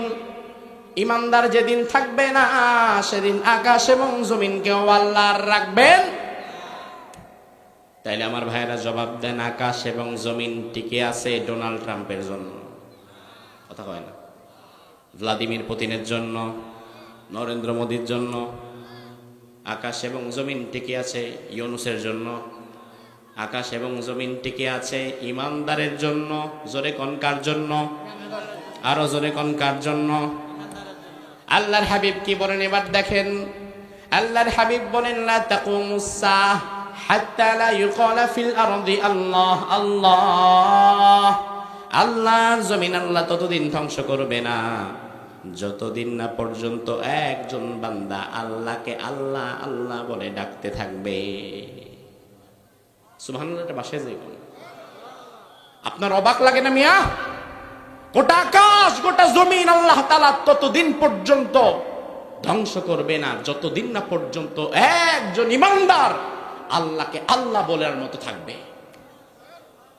আল্লাহকে আল্লাহ বলে একটা ডাক দিতে পারবেন?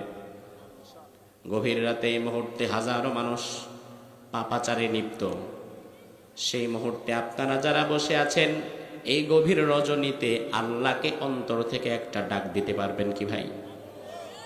একটা ডাক দিয়ে বলেন আল্লাহ, একটা ডাক দিয়ে বলেন আল্লাহ। আপনি যদি ইমানদার হন, আপনার ডাকের জবাব আল্লাহর কাছে এত প্রিয়, আপনি একাও যদি থাকেন দুনিয়াতে, আল্লাহ দুনিয়া ধ্বংস করবে না। এই যে প্যান্ডেলটা যখন খোলা শুরু হয়ে যাবে, তখন একজন দুইজন না, আপনারা যদি 10 জন মানুষও ভেতরে বসে থাকেন, ডেকোরেটরের ছেলেটা কিন্তু প্যান্ডেল খুলে নিয়েই যাবে। আপনি 10 জন থাকলেও 100 হাত প্যান্ডেল ডেকোরেটরের ছেলে রাখবে না। আর আপনি একা, আপনার এত সম্মান, আপনি একা থাকলেও আল্লাহ দুনিয়াকে ধ্বংস করতে চাইবে না। আল্লাহু আকবার। তাইলে আমার ভাইরা জবাব দেন, ইমানদারের সম্মান আল্লাহর কাছে বেশি না কম? ইমানদারের ডাকের জবান, ইমানদারের ডাকের যে আওয়াজ, এই আওয়াজের মর্যাদা আল্লাহর কাছে বড় বেশি হয়ে যায়। এজন্য দুনিয়াতে একজন ইমানদার থাকলেও আল্লাহ কিয়ামত দিবে না। আমার ভাইরা লক্ষ্য করেন, স্বাধীনতার সময় বাংলাদেশে মানুষ ছিল 7.5 কোটি। বর্তমানে বাড়ছে না কমছে? কয় কোটি? কয় কোটি? 18 কোটি। 18 কোটির মধ্যে মিনিমাম 16 কোটি তো মুসলমান। 92% যদি মুসলমান হয়, 16 কোটি যদি মুসলমান হয়, তাহলে স্বাধীনতার সময় মুসলমান যা ছিল, 2024 সালে মুসলমানের সংখ্যা, ইমানদারের সংখ্যা কি কমলো না বাড়লো? গোটা দুনিয়াতে বর্তমানে মানুষ আছে 800 কোটি, এর মধ্যে মুসলমান আছে এখন প্রায় 250 কোটি। ধরেন কিয়ামত যদি কথার কথা আর 5 বছর, 10 বছর, 50 বছর পরেও হয়, মুসলমানের সংখ্যা কি তখন কমবে না আরো বাড়বে? তাইলে মুসলমানের সংখ্যা যদি বাড়ে, তাইলে কিয়ামত হবে কেমনে? রাসূল তো বললেন একজন ইমানদার থাকলেও কিয়ামত হবে না। অন্যদিকে আমরা মাশাআল্লাহ যেমনি মুসলমান বাড়াইতাছি, তাইলে আমাদের মুসলমানের ধাক্কায় কিয়ামত তো বঙ্গোপসাগরে। আমার ভাইরা লক্ষ্য করেন, কারণ অনেক সময় বড় বড় অঙ্ক একটা সূত্রে মিলে না, একই অঙ্কের মধ্যে 2টা সূত্র লাগাইতে হয়।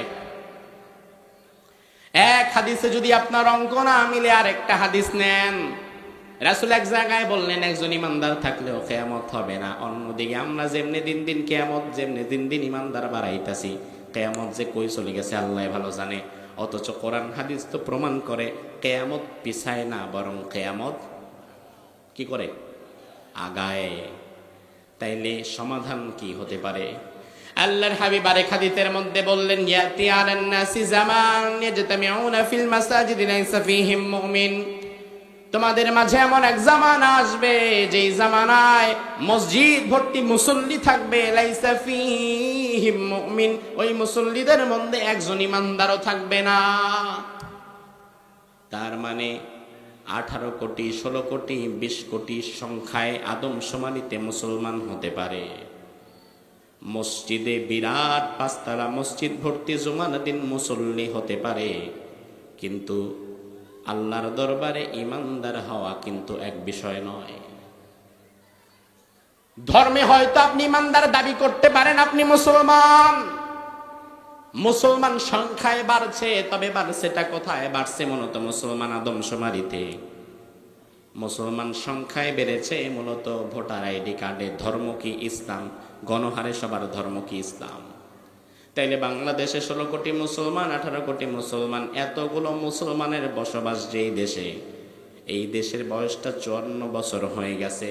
54 বছরের বাংলাদেশে মুসলমানেরা তাদের ধর্মগ্রন্থ আল্লাহর কোরআন দিয়ে একটা বিচার কাজও করতে পারল না, একটা আইনও করতে পারল না। তাতেই প্রমাণ হয় মুসলমান আছে শুধু কাগজে কলমে, বাস্তবে কাজের বেলায় নাই। কাজের বেলায় নাই। বিষয়টা হয়ে গেছে কাজীর গরুর মতো, লিখায় আছে, কেতাবে আছে, আসলে গোয়ালে নাই। আমার ভাইরা লক্ষ্য করেন, এই যে সাদা পেজ, এখানে কোনো কিছু লেখা আছে নাকি? কথা বলেন, লেখা আছে নাকি? এবার আমি যদি এই সাদা পেজের মধ্যে একটা কলম দিয়ে লিখে দেই পয়াকার পা নয় ঋষিকার নি, উচ্চারণ কি হবে? জোরে কম। ভিজে যাবে? ভিজবে? এবার আমি যদি লিখি স্বরে আ গয় রস্যকার গো দন্ত ন, উচ্চারণ কি হবে? আগুন। কাগজটা কি পড়ে যাবে নাকি? তাইলে বিষয়টা কেমন? কাগজের মধ্যে পানি আছে কিন্তু কাগজটা ভিজে না, কাগজের মধ্যে আগুন আছে কিন্তু কাগজটা পুড়ে না। ও ভাই, তার কারণ হচ্ছে এটা আসলে সত্য পানি নয়, এটা আসলে সত্য আগুন নয়, এটা শুধু লেখায় আছে, বাস্তবে নাই। বাস্তবের পানি হলে কাগজটা ভিজে যেত, বাস্তবের আগুন হলে কাগজটা পড়ে যেত। কিন্তু লেখার পানি দিয়া যেমন কাগজ ভিজে না, লেখার আগুন দিয়া যেমন কাগজ পড়ে না, একইভাবে শুধুমাত্র নামের মুসলমান দিয়েও আল্লাহর দরবারে ইমানদার হওয়া যায় না। আপনি শুধু আছেন নামে, কামে নাই। নয়তো 54 বছরের বাংলাদেশে যারা এই ক্ষমতায় গিয়েছে, কোনো হিন্দু ক্ষমতায় যায় নাই, খ্রিস্টান যায় নাই, বৌদ্ধ ইহুদি নাসারা যায় নাই। 54 বছরে যে যেই দলই করুক না কেন, আওয়ামী লীগ হোক, বিএনপি হোক আর জাতীয় পার্টি হোক, যারা ক্ষমতায় গিয়েছে সবাই তো ছিল মুসলমান। তাইলে মুসলমানের দেশে এত মুসলমান 54 বছর ক্ষমতায় থাকার পরেও আল্লাহর কোরআন কেন সংবিধান হলো না? সংবিধান না হওয়াই প্রমাণ করে যারা ক্ষমতায় যায় তারা আসলে নিজেদেরকে মুসলমান দাবি করে, কিন্তু বস্তুত আল্লাহর দরবারে তারা মুসলমান নয়। আল্লাহর দরবারে যদি তুমি মুসলমান হতে চাও, ইসলামের কিছু মানবার কিছু ছেড়ে দিবে, এটার নাম ইসলাম নয়। বরং আল্লাহ বলেন এটা হচ্ছে মুনাফিকদের লক্ষণ, কাফেরদের লক্ষণ। ইয়াকুলুনা নুমিনু বিবাউদিন ওয়া নাকফুরু বিবাউদ, নামের মুসলমান যারা, তারা বলে আমরা কিছু মানলাম, ওয়া নাকফুরু বিবাউদ, আর কিছু ছাড়লাম। সব আমরা ছাড়ি না। যেমন আমরা মাহফিল করি, আমরা মসজিদে কোরআন খতম দেই, আমরা মাদ্রাসায় কোরআন খতম দেই, আমরা মসজিদ চালাই কোরআন দিয়া, মাহফিল করি কোরআন দিয়া, মাদ্রাসা পরিচালনা করি কোরআন দিয়া। কিন্তু আমার ভাইয়েরা, যে কোরআন আমার মসজিদ চালাতে পারে, যে কোরআন আমার মাদ্রাসা চালাতে পারে, একইভাবে ওই কোরআন কিন্তু আমার সমাজ এবং আমার রাষ্ট্রটাও চালাতে পারে। এটা দেখিয়ে গিয়েছে রাসূলুল্লাহ মদিনার 10 বছর, সাহাবায়ে কেরাম দেখিয়েছে 30 বছর। এই যে 30-40 বছর অর্ধ দুনিয়া মুসলমান পরিচালিত করেছে নিজের মন মতো না আল্লাহর কোরআন মতো? আরো আসতে কোন লজ্জা লাগে নাকি আপনাদের কথা বলতে? তাইলে আল্লাহর হাবিব এবং সাহাবায়ে কেরাম যে 30-40 বছর অর্ধেকটা দুনিয়া পরিচালিত করেছে মন মতো না আল্লাহর কোরআন মতো, ওই কোরআন কি আমাদের সমাজে এখন আছে না নাই? তাইলে আপনি করেন না কেন? আপনি কিছু মানলেন আর কিছু ছাড়লেন। আমার আল্লাহ বলেন উলাইকা হুমুল কাফিরুনা হাক্কা, ইসলামের কিছু যারা মানবে আর কিছু ছেড়ে দিবে তারাই তো কাফের। আপনাকে পরিপূর্ণটা মেনে ইমানদার হওয়া লাগবে। আল্লাহ রাব্বুল আলামিন ওই ইমানদারের ডাকের জন্য কিয়ামত দিবে না যে ইমানদার ইসলামের সবটাকে মানে, মানার মানসিকতা রাখে। বাংলাদেশে সব কিছু ইসলাম দিয়ে পরিচালিত করার ক্ষমতা এখন আমারও নাই। তার মানে আমি কিন্তু কাফের না, কারণ আমি চাই বাংলাদেশটা যেন সম্পূর্ণ আল্লাহর কোরআন দিয়ে পরিচালিত হয়। আমি পারি না কারণ আমি ক্ষমতায় নাই। একইভাবে আপনার দায়িত্ব হচ্ছে বাংলাদেশে কোরআন প্রতিষ্ঠা হয়েছে, ইসলাম দিয়ে সমাজ চলবে, এটা যদি আপনি কার্যত কায়েম করতে নাও পারেন, অন্তত মন থেকে এই বিষয়ে আপনাকে সাপোর্ট করতে হবে, অন্যথায় আপনি ইমানদার নয়। কারণ যে কায়েমও করে না আবার মন সমর্থনও দেয় না, ও তো মুমিনই না, ও তো বিশ্বাসই করলো না। আমার ভাইরা, দুনিয়া থেকে এইভাবে ধীরে ধীরে ইমানদাররা বিদায় হয়ে যাবে। আসল ইমানদাররা যখন বিদায় হয়ে যাবে, গোটা দুনিয়ায় শত শত কোটি মুসলমান থাকবে আমাদের মতো, টুপিদারিওয়ালা থাকবে আমাদের মতো, এত মুসলমান থাকবে, কিন্তু ইমানদার থাকবে না। আল্লাহ তাআলা এই মুসলমানদের উপরেই তখন আকাশটা ভেঙে দিবে, জমিনটা ভেঙে দিবে। আসলে আল্লাহর খাতায় তো কোনো ইমানদার নাই। ইমানদার সারা দুনিয়ার ইমানদার কমতে কমতে একেবারে শূন্যের কোঠায় চলে আসবে। গোটা পৃথিবী ব্যাপী যখন অল্প কিছু ইমানদার ছড়িয়ে ছিটিয়ে থাকবে, রাসূলুল্লাহ বললেন, ইন্নাল্লাহা ইয়াবাতু রিহাম মিনাল ইয়ামান আল-ইয়ানা মিনাল হারির। আল্লাহ তাআলা তখন ইয়ামান দেশ থেকে একটা মৃদু বাতাস পাঠাবেন। ওই বাতাস পৃথিবীর পূর্ব থেকে পশ্চিম দিগন্ত পর্যন্ত একটা টহল দিবে। ওই বাতাসটা ওই সময় যত ইমানদারের বুকের মধ্যে লাগবে, ওই গুটি কয়েক ইমানদার ওই বাতাসটা লাগার সাথে সাথে তাদের আহসানের সাথে মৃত্যু হয়ে যাবে। এভাবে আল্লাহ তাআলা দুনিয়ার সব ইমানদারদের তুলে নিয়ে যাবেন, আর বাকি দুনিয়াতে থাকবে কোটি কোটি মানুষ, শত শত কোটি মানুষ থাকবে আমাদের মতো মুসলমান। রাসূলুল্লাহ বললেন, হঠাৎ একদিন জুমার নামাজের দিন, জুমার দিন আসরের সময় একদিন হঠাৎ করে ইসরাফিল একটা ফু দিয়ে দিবে। আপনি মনে করেন কিয়ামত 1000 বছর পরে, 100 বছর পরে আমি পাবো না, কিন্তু রাসূল বললেন কিয়ামত এমন সময় হবে দুনিয়ার কেউ কল্পনাও করতে পারবে না যে আজকে কিয়ামত। মা ইয়ানজুরুনা ইল্লা সাইহাতান ওয়াহিদাতান তাখুদুহুম ওয়া হুম ইয়াখসিমুন। মানুষেরা বাকবিতণ্ডায় বাজারে কেনা বেচা নিয়ে ব্যস্ত থাকবে, কিয়ামত যে কিভাবে হবে কেউ টেরও পাবে না। আল্লাহর হাবিব বললেন, একজন ব্যক্তি ভাত মাখাচ্ছে, ভাত মাখায়া লোকমা তুলবে মুখের মধ্যে, ভাতটা মাখায়া মুখের মধ্যে লোকমা তোলার আগেই দেখবে কিয়ামত শুরু হয়ে গেছে। একজন ব্যক্তি বাজারে সদাই পাতি কেনার পরে পকেটের মধ্যে হাত ঢোকাবে টাকা বের করার জন্য, পকেটে হাত ঢুকায়া টাকা বের করার আগেই দেখবে কিয়ামত হয়ে গেছে। কিয়ামতটা সহজ ভাবে হবে না। আল্লাহর হাবিব বললেন, কিয়ামতের জন্য যে ফেরেশতাকে আল্লাহ দায়িত্ব দিয়েছেন তার নাম হচ্ছে ইসরাফিল। তার নাম কি? ইসরাফিল কিয়ামতের জন্য সিংহায় মোট 3টা ফু দিবে। কয়টা ফু? কয়টা? 3টা ফু দিবে। 1 নাম্বার নাফখাতুল ফাজা, বিভৎসতার ফুৎকার। 2 নাম্বার নাফখাতুস সাক, মৃত্যুর ফুৎকার। 3 নাম্বার নাফখাতুল কিয়ামা, কিয়ামতের ফুৎকার। ইসরাফিল 1 নম্বরে নাফখাতুল ফাজা, বিভৎসতার ফুৎকার। আল্লাহ রাব্বুল আলামিন ইসরাফিলকে বলবেন, ইসরাফিল তোমার মুখে যে সিংহা দেয়া আছে, এবার তুমি তোমার সিংহার মধ্যে একটা ফু দিয়ে দাও। বিরাট সিংহাটা নিয়ে ইসরাফিল যখন একটা জোরে আওয়াজ করবে, দুনিয়ার অবস্থা কেমন হবে সেটা আমার আল্লাহ কোরআনের মধ্যে তুলে দিয়েছেন। আমার আল্লাহ কোরআনের মধ্যে বললেন, ইদা জুলজিলাতিল আরদু জিলজালাহা ওয়া আখরাজাতিল আরদু আথকালাহা ইনসানু মা লাহা। ইসরাফিলের প্রথম ফু দেওয়ার পরে জমিনটা এত প্রচন্ড ভাবে ঝাঁকুনি দেবে, জমিনের ঝাঁকুনি কাঁপুনির চোটে জমিনটা, এই যে আজকে সুন্দর জমিন, ওই বাঁশির ফু দেওয়ার পরে এই জমিনটা আর এভাবে থাকবে না, জমিনটা টাস করে মধ্যখান থেকে ফেটে যাবে। এখান দিয়ে ফেটে গেছে, এখান দিয়ে ফেটে গেছে, এখান দিয়ে ফেটে গেছে, এবং আপনি হঠাৎ করে দেখতে থাকবেন। আমার আল্লাহ বললেন, ওয়া আখরাজাতিল আরদু আথকালাহা, জমিন ফেটে জমিনের নিচ থেকে আগুন বেরোবে, স্বর্ণের দলা বেরোবে, গ্যাস বেরোবে, হীরা বেরোবে, অর্থাৎ জমিনের নিচে যত খনিজ সম্পদগুলো ছিল সব সেদিন বেরিয়ে যাবে। ওয়া ক্বালাল ইনসানু মা লাহা, মানুষেরা পাগলের মতো একে অপরকে ডেকে বলবে, ভাই ভাই এগুলা কি হচ্ছে?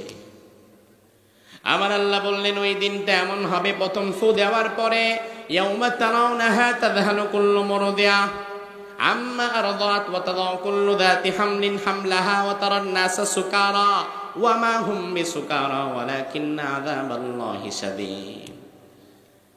প্রথম ফু দেওয়ার পরে যেই মায়ের পেটে 6 মাস 8 মাস 9 মাসের বাচ্চা এখনো ডেলিভারি হয় নাই, দুনিয়াটা এত প্রচন্ড ভাবে এত ভয়াবহ ভাবে ঝাঁকুনি দিবে, ওই ঝাঁকুনির চোটে ওই মায়ের পেটটা ফেটে বাচ্চা মাটিতে পড়ে যাবে, ডেলিভারি হওয়া লাগবে না।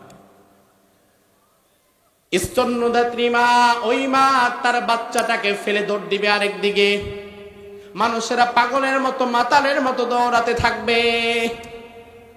আমার আল্লাহ আয়াতের মধ্যে বললেন, ফাকাইফা তাত্তাকুনা ইন কাফারতুম ইয়াওমান ইয়াজআলুল উইলদানা শাইবা। ওই দিনকে অস্বীকার করে কেমনে তোমরা মুত্তাকি হবা, যেই দিন ইসরাফিলের প্রথম সিংহায় ফু দেওয়ার পরে ভয়ে আতঙ্কে ছোট ছোট বাচ্চার চুলগুলো পেকে তারা 80 বছরের বুড়া হয়ে যাবে। ছোট বাচ্চার মাথার চুল এক ফুয়ে পেকে যাবে, ভয়ে সবাই থরথর করে কাঁপবে আর দৌড়াবে, একে অপরকে বলবে হায় হায় আমাদের কি হলো, আমাদের বাঁচাবে কে? এরপরে আল্লাহ বলবেন ইসরাফিল বাস এবার 2 নাম্বার ফু দিয়ে দাও। 2 নাম্বার ফুটা হবে মৃত্যুর ফুৎকার। এবার ইসরাফিল সিংহাটা নিয়ে 2 নাম্বার ফু দিচ্ছে। আল্লাহ রাব্বুল আলামিন কোরআনের মধ্যে সেটা তুলে দিলেন, ওয়া নুফিখা ফিস সূরি ফাসাইকা মান ফিস সামাওয়াতি ওয়া মান ফিল আরদি ইল্লা মান শাআল্লাহ। দ্বিতীয় ফুৎকার যখন দিবে সব শেষ, একাকার মেসাকার হয়ে যাবে। দ্বিতীয় ফুৎকার দেওয়ার পরে কি হবে সেটা আল্লাহর এক সূরার মধ্যে বললেন, ইযাস সামাউ ফাতারাত ওয়া ইযাল কাওয়াকিবু তাসারাত ওয়া ইযাল বিহারু ফুজ্জিরাত। ইযাস সামাউ ফাতারাত, আসমান বিদীর্ণ হয়ে যাবে। ও ভাইরা আমার, প্রথম ফুৎকারের পরে ভাঙবে জমিন, তখন আসমান ভাঙবে না। আর দ্বিতীয় ফুৎকারের পরে এবার আসমান ভাঙ্গা শুরু হবে। জমিন ভাঙ্গার চাইতে আসমান ভাঙ্গা আরো ভয়াবহ। কারণ এই যে চাঁদ, সূর্য, গ্রহ, নক্ষত্র, ইউরেনাস, নেপচুন, প্লুটো, কাইপার, স্যারেস, অ্যারিস, এগুলো সব জমিনের সাথে কানেক্টেড না, এগুলো আসমানের সাথে কানেক্টেড। একটা তসবি 100 দানার তসবি একটি সুতা দিয়ে যেমন ধরে রাখা হয়, গ্রহ, উপগ্রহ, ইউরেনাস, নেপচুন, সূর্য সহকারে এগুলোকে আল্লাহ তাআলা আসমান দিয়ে সব ধরে রেখেছে। আসমানটা যেদিন ভেঙে যাবে সেদিন সব একাকার করে টাস টাস করে মাটির নিচে পড়বে, মাটির দিকে পড়বে। তখনও কিন্তু আমরা মরি নাই, আসমানটা ভাঙছে, এবার পড়তেছে, এবার আর বাঁচা নাই। আপনি পাগল হয়ে যাবেন সেদিন। প্রথমে আপনি দেখলেন জমিন ভেঙে গেছে, এরপরে যখন দেখলেন আসমান ফেটে গেছে, আমার আল্লাহ বললেন ওয়া ইযাল কাওয়াকিবু তাসারাত, আসমানের গ্রহ নক্ষত্রগুলো নিচের দিকে একটা একটা করে পড়তে থাকবে। ও ভাই আমার, একটু হিসাবটা মিলান। দুনিয়া ধ্বংসের জন্য সব নক্ষত্রগুলোর মাটির মধ্যে পড়া দরকার নাই, শুধু সূর্য নামক নক্ষত্রটা যখন পড়বে তার জায়গায় তো পৃথিবীতে নাই। কারণ আমাদের পৃথিবীর চাইতে আয়তনের দিক থেকে সূর্যের আয়তন ছোট না বড়? জানেন কয় লক্ষ গুণ বড়? 13 লক্ষ গুণ বড়। ও ভাই আমার, একটু বিবেক দিয়ে ভাবেন, 13 লক্ষ গুণ বড় একটা জিনিস 13 লক্ষ গুণ ছোট একটা জিনিসের উপরে আছড়ে পড়তেছে। আয়তনের দিক থেকে সূর্য তো এত বড়, এর উপরে ওই সূর্যের তাপমাত্রা যেটা সহ্য করার মতো না। এই ভয়াবহ সূর্য যখন আমাদের উপরে পড়বে তখন সব আমরা একাকার মেসাকার হয়ে যাব। শুধু সূর্যটা পড়বে এমন নয়, বিজ্ঞান বলেছে আসমানের মধ্যে সূর্যের চাইতে কোটি গুণ বড় নক্ষত্রের সংখ্যা আরো কোটি কোটি, সব পড়বে। বাঁচতে পারবো না আমরা, বিভৎসতার মধ্য দিয়ে মরে যাব। তবে আমার আল্লাহ বললেন ওই দিনও আল্লাহ যাদের রেখে চান তাদের বাঁচায় রাখবে। তাফসীরের মধ্যে এসেছে দ্বিতীয় ফুৎকারের পরেও আল্লাহ 12 জনকে বাঁচায় রাখবে। কয়জন? কয়জন?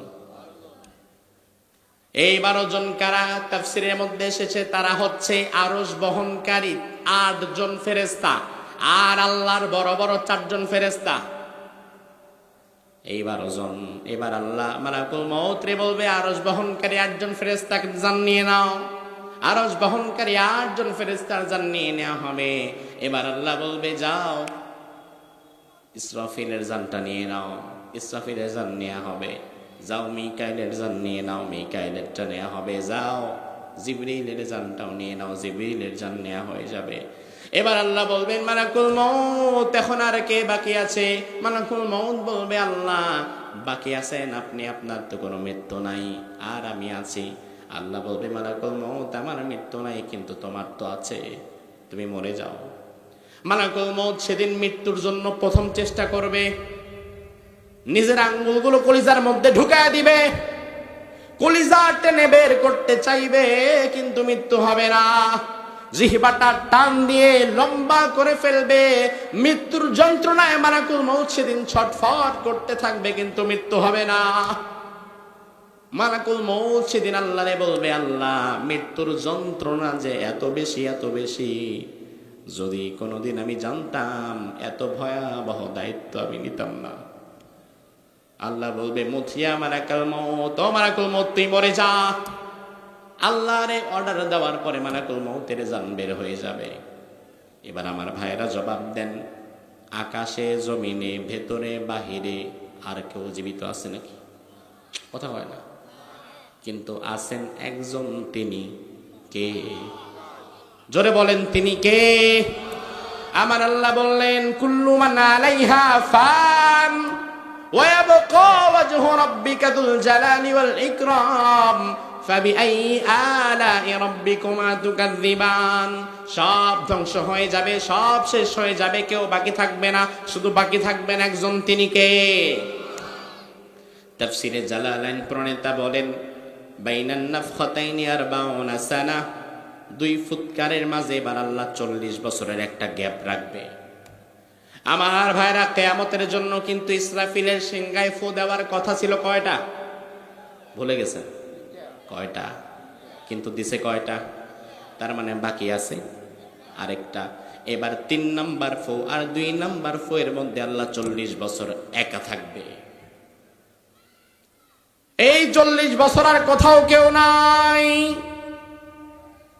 এবার 40 বছর পর আমার আল্লাহ আবার সবার আগে ইসরাফিলকে দাঁড় করাবেন, জীবিত করবেন। জীবিত করে এবার আল্লাহ বলবেন, ইসরাফিল এবার তুমি তোমার সিংহাটা ধরে 3 নাম্বার ফু দিয়ে আসল খেলা শুরু করে দাও। এবার ইসরাফিল 3 নাম্বার ফু যখন দিবে, সুম্মা নুফিখা ফীহি উখরা ফাইদা হুম কিয়ামুন ইয়ানজুরুন। পৃথিবীর শুরু থেকে শেষ পর্যন্ত যত মাখলুকাত মারা গিয়েছিল, যত মানুষ, যত জিন মরে গিয়েছিল, সব আবার জীবিত হয়ে একত্রিত হয়ে আল্লাহর দরবারে দাঁড়িয়ে যাবে। যে জায়গার মধ্যে দাঁড়িয়ে যাবে, সমবেত হবে, ওটাই কিয়ামতের ময়দান। কিয়ামত মানে হচ্ছে দাঁড়িয়ে যাওয়া। 3 নাম্বার ফুর পরে সব মৃতরা আবার দাঁড়িয়ে আল্লাহর দরবারে দাঁড়িয়ে যাবে, আমলনামার হিসাব শুরু হয়ে যাবে। আমার ভাইরা, কিয়ামতটা খুব ভয়াবহ হবে। কবে হবে, কখন হবে, কার উপরে হবে সেটা আমরা জানি না, কিন্তু কিয়ামত যাদের উপরে হবে তারা কিন্তু রহমত প্রাপ্ত না, তারা লানত প্রাপ্ত হবে। এই জন্য আমরা চাই অন্তত আমাদের উপরও যেন কিয়ামত না পড়ে। এই জন্য যেই বিষয়গুলো ঘটলে সমাজে কিয়ামতে গিয়ে আসে, ওই বিষয়গুলো থেকে আমাদের নিজেদেরকে বাঁচিয়ে রাখার দরকার আছে না নাই? কিয়ামতের কঠিন ময়দানে আমরা যেন আল্লাহর দরবারে রহমত নিয়ে দাঁড়াতে পারি। এজন্য দুনিয়াতে ইসলামী অনুশাসন অনুসরণ করে কোরআন এবং সুন্নাহ আঁকড়ে ধরে আমাদের বেঁচে থাকার দরকার আছে না নাই? আল্লাহ সুবহানাহু ওয়া তাআলা আমাদেরকে ক্ষমা করে দিক, আমাদের আমলগুলো আল্লাহ তাআলা কবুল করুক, আল্লাহ তাআলা আমাদেরকে রহমতপ্রাপ্ত বান্দাদের কাতারে শামিল করুক। আমরা বলি আমিন। হাযা মা ইনদি ওয়াল ইলমু ইনদাল্লাহ আলাইহি তাওয়াক্কালতু ওয়া ইলাইহি উনীব।